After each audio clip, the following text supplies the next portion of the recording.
Hello everyone, my name is Walter Thompson. Today, I want to tell you a story. A story about something that happened to me.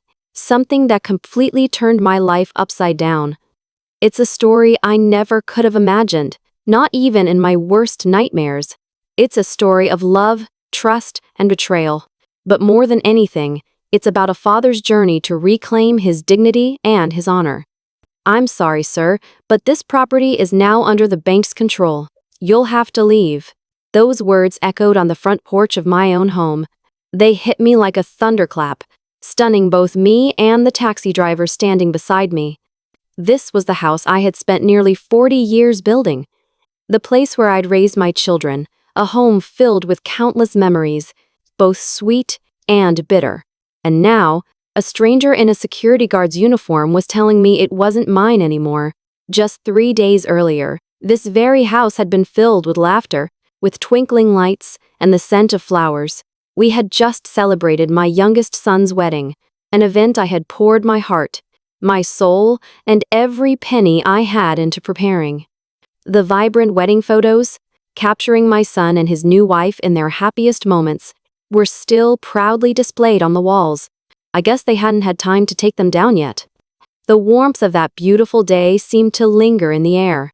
But now, the familiar iron gate had a new lock, and the old wooden door I knew so well was sealed shut with a jarring, bright red foreclosure notice. I, Walter Thompson, the man who had owned this house for the better part of my life, was being denied entry by a security guard. He stood blocking the walkway, his eyes hard, his face a complete blank. I just stood there, frozen, my mind reeling. The question, "What on earth is happening?" spun round and round in my head. I couldn't make sense of it. It felt as if my entire world had crumbled in an instant. I stood there on the quiet street, under the setting sun, feeling more alone than I ever had in my entire life. What I didn't know then was that the truth was far, far more cruel than anything I could have imagined. When that truth finally came to light, it would shatter my heart into a million pieces.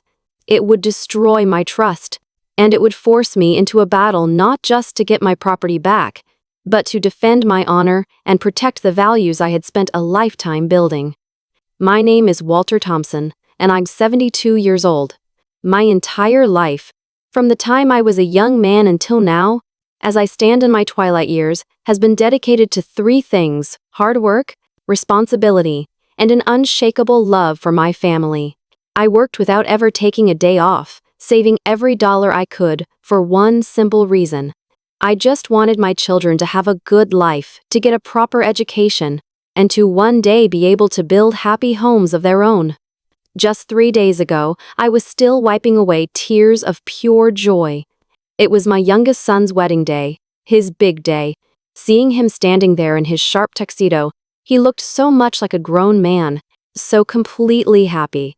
He and his beautiful young wife stood before me, and I felt the presence of my late wife right there with us. They gave me a hug, their eyes shining, and thanked me for everything. In that moment, I couldn't hold back the tears. They were tears of happiness, tears of fulfillment. My entire life, all I had ever wanted was to see my children settled, to see them have a place of their own to call home, a place where they could be safe and happy. And now, at long last, that dream had finally come true. After the wedding reception, I gathered up all the paperwork for the house, the deed, the title, all of it, and handed it to my son and his new wife. My son's voice was so clear and confident when he spoke. "Dad," he said, "I'll take care of getting our marriage certificate filed with the county. While I'm at it, why don't I get all these house documents organized and put them in a safe place for you?" I didn't have a single doubt. I trusted my son completely. A thought, as solid as a rock, was settled deep in my soul. No child would ever sell their own parents' house. It was an unshakable conviction. A belief built on a parent's boundless love for their children. To me, the idea that a child could ever hurt their own parent was simply unthinkable, a violation of everything sacred. And yet, 3 days later, I went to visit my wife's grave at the cemetery. It's a ritual I've kept for years, a quiet time for me to feel close to her. I wanted to tell her all about the wedding. I wanted to tell her how happy I was. When I returned home as dusk was beginning to settle over the neighborhood, a sight I never could have prepared for was waiting for me. The lock on the familiar iron gate of my house had been changed. In place of the old, worn lock that my key had opened 1,000 times, there was a brand new, one shiny, metallic, and cold. I just stood there, stunned. Who would change the lock? And why? As I was trying to make sense of what was happening, a security guard came out of the house. He was a tall man in a dark blue uniform with a stern, expressionless face. He looked at me and spoke in a flat, firm voice. "This property has been sealed due to a default on the mortgage agreement. I'm going to have to ask you to leave the premises." My heart felt like it stopped beating. Sealed? Mortgage? Default? The words spun around in my head, a confusing jumble of noise that made no sense. I was frozen to the spot, unable to believe what I was hearing. My house, my safe harbor, the place I had poured my entire life into building, was now sealed off for a reason I couldn't possibly comprehend. I tried to keep my voice steady, but it trembled. "Excuse me, sir, can you please explain this to me? This is my house. My name is Walter Thompson. I'm the owner." The security guard just shook his head, his eyes remaining cold and impassive. "I'm just following my orders, sir. All the information is spelled out on the foreclosure notice. If you have any questions, you need to contact the bank that processed it." He pointed a finger at a piece of paper taped to my front door. It was an official document, stamped with the bright red seal of a bank. Every line of text on that paper felt like a needle stabbing at my eyes. Notice of foreclosure on mortgaged property due to failure to fulfill payment. Obligations. I stood there on the familiar sidewalk, staring at my own home, now sealed up like a piece of evidence at a crime scene. A wave of helplessness and humiliation washed over me. I couldn't understand what was happening. Why was there a mortgage on my house? Who could have done such a thing? And why didn't I know anything about it? All the happiness, all the joy from the wedding just 3 days before had vanished completely. It was replaced by a vague, sickening terror and an anxiety so extreme it felt like a weight crushing my chest. I had trusted my son. I had put everything into his hands, and now I was being forced to face a truth so unbelievably cruel, I couldn't yet bring myself to see it. But I knew, deep down, that behind this locked gate was a terrible secret, a secret far more brutal than anything I could have ever imagined. Shock and confusion hit me like a physical blow. I simply couldn't believe it. Just 3 days after my son's wedding, my own home had been sealed off. A deep, gnawing anxiety began to coil in my stomach. Something was terribly wrong, I knew it. There was some dark secret here, something I didn't know. Unable to get into my house, and with nowhere else to go, I rushed to see a lawyer I knew, a trusted old friend. In a state of desperation, I asked him to look into the records, to find out why my home had been foreclosed on. My mind was still a chaotic mess of questions and fear, but I knew I had to stay calm if I was going to find the truth. The results of his search were more than just a shock. They were a knife that plunged straight into my heart. It turned out that just 2 hours after the wedding ceremony, while I was still basking in the glow of that happy day, my son had gone to the bank. Using what he claimed was a power of attorney from me, he had taken out a loan for approximately $140,000, using the very house I had spent my entire life building as collateral. $140,000, an enormous sum that I never dreamed I would be responsible for. And then came the cruelest part. The name on the loan was his wife's, my new daughter-in-law, and the one who had forged my signature on that power of attorney was my son. I sat there frozen, staring at the stack of papers my lawyer had laid out in front of me. Every letter, every number, and that forged signature, each one was like another twist of the knife in my heart. This wasn't just the loss of property. This was the complete collapse of trust. It was a betrayal by my own flesh and blood. In that moment, a memory flooded back, so vivid it felt like it had just happened. I remembered, on the day of the wedding, my son had asked me a question. "Dad," he'd said with a warm smile, "is the deed to the house in the safe? Let me help you get all these papers organized." I didn't suspect a thing. The safe was where I kept our family's most important documents, including the title to the house. I opened it for him without a second thought, entrusting everything to him. I thought he was just tidying things up, getting ready for his new life. I thought he was being a good son, always thinking of his old man. I trusted him. And for that, I had lost everything. The pain wasn't just about losing my home. It was the gut-wrenching betrayal from the son I had loved my entire life. He had used my trust against me. He had used my affection as a tool to carry out his own vicious scheme. For money, for some shallow material desire, he had sold me out without a second thought. I sat there in the quiet of the lawyer's office, but inside my head, a storm was raging. A hot, bitter anger began to rise inside me. I couldn't believe that the son I had raised, the son I had taught right from wrong, could do something so monstrous. He hadn't just betrayed his home, he had betrayed his own honor, his own conscience. My lawyer looked at me, his eyes full of sympathy. He didn't say a word. He just quietly placed a glass of water on the desk in front of me. He understood that no words could possibly ease the kind of pain I was going through. But I couldn't let myself break. I may have lost everything else, but I would not lose my will, and I would not lose my dignity. I had to find a way to get justice. Not just for myself, but to show them that they could not get away with so. Brazenly exploiting a parent's love. A new fight had just begun. A fight to get back the truth. A fight to get back my justice. The pain and the rage, they just kept eating at me, chewing away at my insides after I learned the truth about the mortgage. I simply couldn't believe my own son and his new wife could do something so cruel.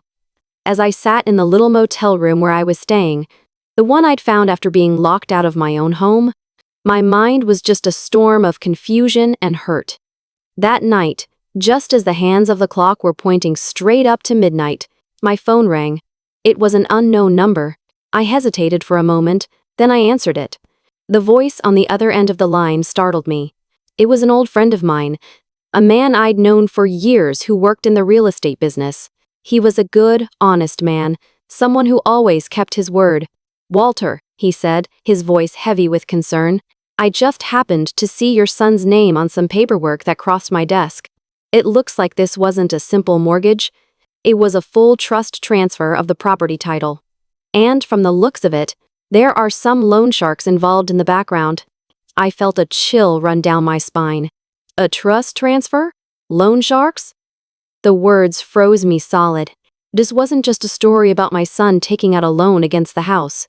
This was something much bigger, a much more complicated and dangerous conspiracy. In that instant, a gut feeling told me that something was terribly, terribly wrong. I couldn't just sit there anymore. It was well past midnight, but I didn't care. I scrambled to get my coat on, rushed outside, and flagged down a taxi. I gave the driver the address of my son and daughter-in-law's new place, a luxury high-rise condo in downtown Chicago. I had only been there once, the day they moved in. I remember feeling so happy, so proud that my son could afford to live in such a beautiful place. When I arrived, I saw that the lights in their apartment were still on, but the front door was locked up tight. I started knocking. The sound of my fist hitting the door echoed down the quiet, carpeted hallway of that fancy building. Once, twice, and then a third time, but nobody came. I called out my son's name. I called out his wife's name. The only thing that came back to me was a frightening, heavy silence. After a few minutes, the door to the apartment across the hall opened. A neighbor peeked out, looking at me with worried eyes. She was a middle-aged woman with a kind face. She stepped into the hallway and came a little closer, speaking in a low voice. "Last night," she whispered, "some men came here looking for them. Debt collectors. The couple who lives here, they left in a hurry. They didn't take anything with them." My heart felt like it stopped beating. They left in a hurry. They didn't take anything with them. Those words stabbed into me like a knife, twisting the blade that was already there. They had run. They had run away from their responsibility, and they had left me all alone to face the consequences. It was only at that moment that I finally understood. I hadn't just lost my house. I hadn't just lost my trust in my son. Now, with that debt hanging over my name, I was about to lose my honor too. The mortgage contract, the one my son had created by forging my signature on a power of attorney, that loan for approximately $140,000 was now attached to my name. That meant that I, Walter Thompson, was now legally responsible for paying back every single cent of that debt. If my son had run away and couldn't be found to pay it back, then I would have to bear the full weight of it all. The good name, the reputation I had spent my entire life building, would be destroyed. I would be seen as a fraud, a man who couldn't pay his debts, a bankrupt. A wave of sheer terror and humiliation washed over me. I had dedicated my entire life to being an honest man, to building a clean and honorable life for myself and my family. And now, I was facing the very real danger of having my own son destroy all of it.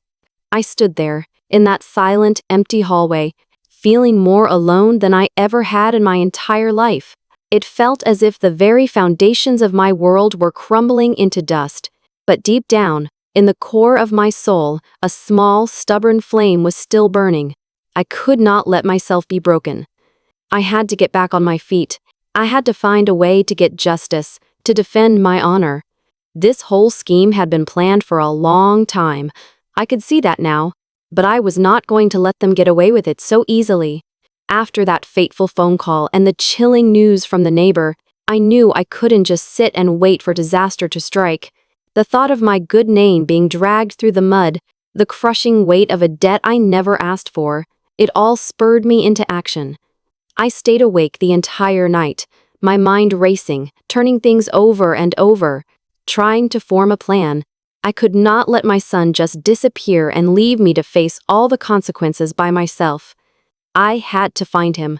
I found my son in a cheap motel in Newark, New Jersey.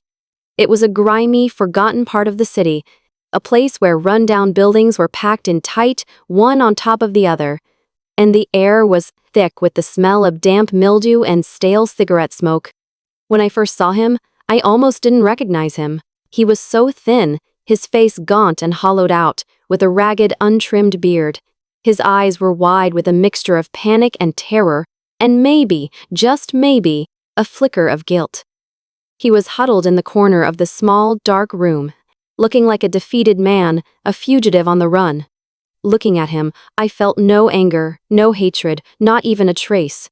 Instead, a wave of profound sadness washed over me, an endless, aching pain that filled my chest. This was my son, the boy I had raised with every ounce of love I had. This was the son in whom I had placed all my trust, all my hopes for the future. And now, here he was, a runaway hiding in the shadows, the very person who had brought this calamity down upon his own father. I didn't hit him. I didn't raise my voice. I didn't say a single word of blame. I just walked over to the flimsy chair across from him and sat down. I looked him straight in the eyes, and my voice, when I finally spoke, was quiet, but it was heavy with all the pain and disappointment that was weighing on my soul. "Why, Michael?" I asked. "Why did you do this?" My son didn't answer. He just hung his head, refusing to meet my gaze. A moment later, I heard a small sniffle, and then another. The sound grew until he finally broke down completely, sobbing like a lost child, tears streaming down his thin, pale face. "I just wanted a different life," he choked out between sobs, his words broken and ragged. "I wanted to have money, Dad. A nice life." He struggled to get the words out. "Sarah, my wife, she said she would leave me if I didn't have money. She said that if we had a house, we could get a loan for a business. I just wanted to keep her. I just wanted to give her a better life. I'm so sorry, Dad." Hearing those words felt like someone had taken a knife and ripped my heart in two. In the end, everything he had done, all of this destruction, had been for a woman. He had placed her wants above the bond between a father and son, above honor, above morality, above everything. I used to think, I used to believe that just loving my son would be enough. I thought my unconditional love, my years of sacrifice, would be enough to help him live an honest and happy life. But I was wrong. In the end, to keep one woman, to chase after some shallow, materialistic dream, my own son had been willing to plunge a knife deep into my heart without a moment's hesitation. I looked at him, and all I could feel was the ache of that wound, the sheer depth of my disappointment. He hadn't given a single thought to me, to what I would have to go through. He had only been thinking of himself, of his own desires. His selfishness knew no bounds, and it had twisted him into this miserable creature, this betrayer cowering in a dark room. There was nothing left to say. Every word felt meaningless now. No words in any language could ever describe this kind of pain. But in that moment, as I sat there in the silence, I realized something. I could not let this pain drown me. I had to stand up, not just for myself, but for the values I had spent my entire life building. I slowly got to my feet and looked down at him one last time. The anger was gone. The disappointment was gone. In their place was something else, a cold, hard resolve. I knew this fight wouldn't be easy, but I would not give up. I would get justice, not just for myself, but to make him understand, to show him that you cannot so blatantly exploit a parent's love and simply walk away. After confronting my son, after listening to his confession, the pain inside me didn't ease at all. If anything, it grew deeper, more profound. It wasn't just the pain of a father betrayed by his son, it was the agony of seeing my own child become so selfish, so blind to the world around him. But it was that very pain that drove me, that hardened my resolve and pushed me to act.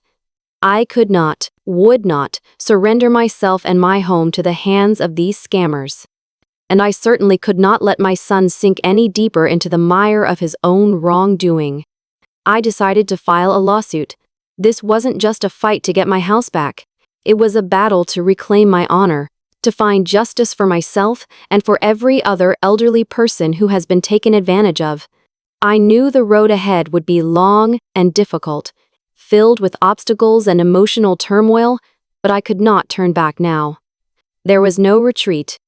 I found a law firm that specialized in cases just like mine, elderly individuals who had become victims of fraud at the hands of their own relatives. The lawyers were a dedicated and experienced group. As they listened to my story, I could see the outrage building in their eyes. They were incensed by what my son and daughter-in-law had done, and they promised me they would do everything in their power to help. We worked together, meticulously gathering more evidence. We had the recording of my conversation with Michael. I had cleverly recorded our entire meeting, and we worked with the bank to verify the forged documents. The day we went to court, I walked into the courtroom on trembling legs, but my heart was filled with a strange and powerful sense of determination. I took my seat and looked over at my son and his wife. They were sitting there, their faces pale and drawn, their bodies thin and worn down. They wouldn't look at me. They just kept their heads bowed, their eyes fixed on the floor. When it was my turn to speak, I stood up. My hands were still shaking, but my voice, when it came out, was clear and steady, ringing through the quiet courtroom. I'm not here to get my house back. A ripple of surprise went through the entire room. Even my own lawyer looked startled. I took a deep breath and continued. I just want society to know that we old folks are not easy prey. I looked directly at the judge, at the lawyers, and at every single person sitting in the gallery. I wanted them to understand.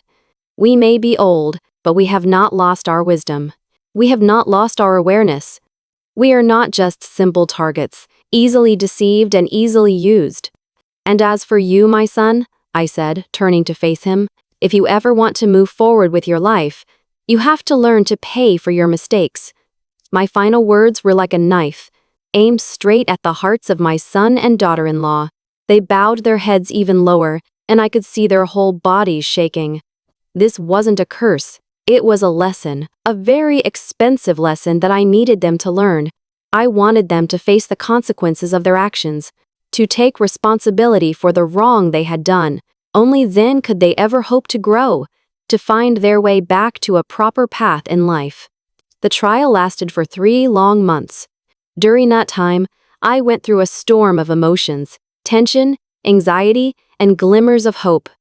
In the end, faced with irrefutable evidence, especially the recording and the proof of the forged signature, the bank agreed to rescind the mortgage.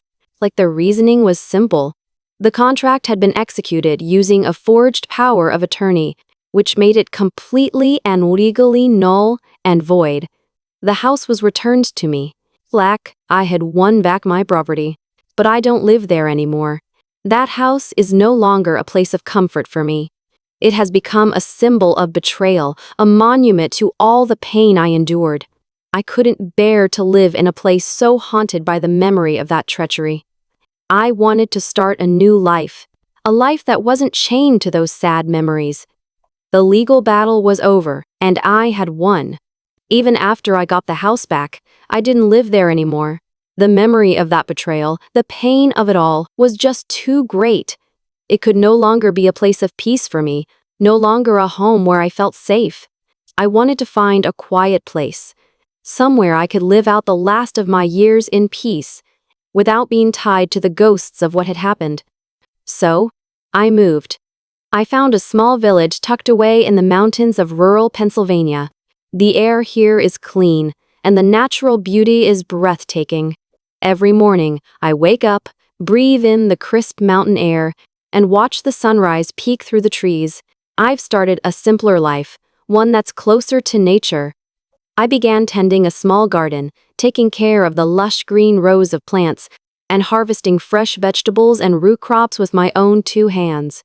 I got a small dog too. He's my loyal companion. He's always right there by my side, warming my heart with his faithfulness and his unconditional love. In the quiet of these peaceful days, I started writing. I wrote a long letter to my son, Michael, but it's a letter I'll never send. It was just a way for me to get out the thoughts from the bottom of my heart, the things I wanted to tell him, the lessons I so desperately wanted him to understand. In the letter, I wrote, "I used to think that if I just sacrificed enough, you would be happy." That had been the guiding principle of my entire life. I sacrificed everything, my youth, my health, even my money all, because I wanted my son to have a good life, to be happy. I truly believed that a parent's unconditional love was all a child needed to grow up right, to live an honest life. But now, I wrote, I understand. If I don't teach you how to live with integrity, then all my sacrifice does is turn you into a more selfish person. That realization was a hard lesson to learn, an expensive one.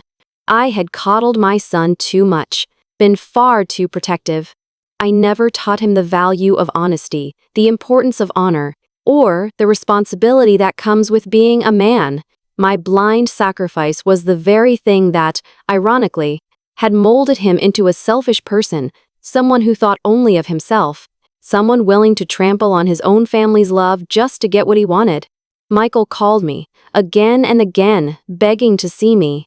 I suppose that after everything that had happened, he had finally realized his mistake. Or, at the very least, he was finally facing the heavy consequences of his actions. But I didn't want to see him. I didn't want to face him while he was still drowning in panic and excuses. I sent him only one short reply. When you've paid back every penny you owe, you can come back.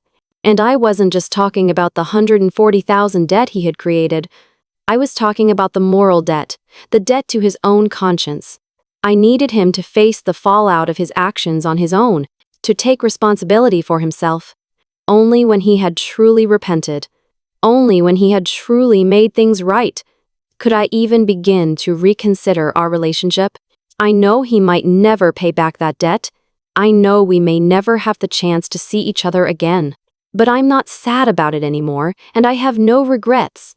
I've learned that there are some lines you just don't cross, and there are some wounds that will never fully heal. And I, Walter Thompson, will never sell my principles, my dignity, for $140,000, or for any price. I will live my life in peace, free from the weight of the past. And so, to everyone who has been listening, that brings my story for today to a close.